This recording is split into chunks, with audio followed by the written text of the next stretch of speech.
आपण नेहमी मोठमोठ्या ज्वेलरी शॉपच्या बाहेर वॉचमन उभे असलेले पाहतो. एवढंच नाही तर आपण कायम सीसीटीव्ही कॅमेराच्या निगराणीत असतो. पण तुम्ही कधी वॉचमनच्या ऐवजी एका पाळीव कुत्र्याला दुकानाची राखण करताना पाहिलंय का? तर झालं असंय की उत्तर प्रदेशातील उन्नाव येथील गांधीनगर परिसरातील राधाकृष्ण ज्वेलरी शॉपची रखवाली चक्क एक गावठी कुत्रा करतोय. या कुत्र्याचं नाव टायसन असून ज्वेलर्सच्या मालकाचं नाव आहे कृपाशंकर जयस्वाल. त्यांनी त्यांच्या दुकानाची संपूर्ण जबाबदारी ही कोणत्याही सुरक्षा रक्षकाऐवजी थेट कुत्र्यालाच संरक्षणाची जबाबदारी दिली. हा कुत्रा फक्त दुकानाची राखणच करत नाही तर तब्बल 50 तोळे सोन्याची चेन घालून फिरतो. हो, तुम्ही बरोबर ऐकलंयत.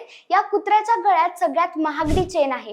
याशिवाय दुकानदाराने सांगितलंय की टायसन हा दुकानाची आत बाहेर सुरक्षा करतो. कोणी ग्राहक जर दुकानात आलं तर तो सगळ्यात आधी त्याचा वास घेतो आणि सगळं सेफ असल्यावर त्यांना आत सोडतो. बाहेरच्या अनोळखी माणसावर सुद्धा तो कायम लक्ष ठेवून असतो. या अनोख्या गार्डला पाहण्यासाठी अनेक जण उत्सुक आहेत आणि त्याला भेटण्यासाठीही लोक गर्दी करताना दिसतायत.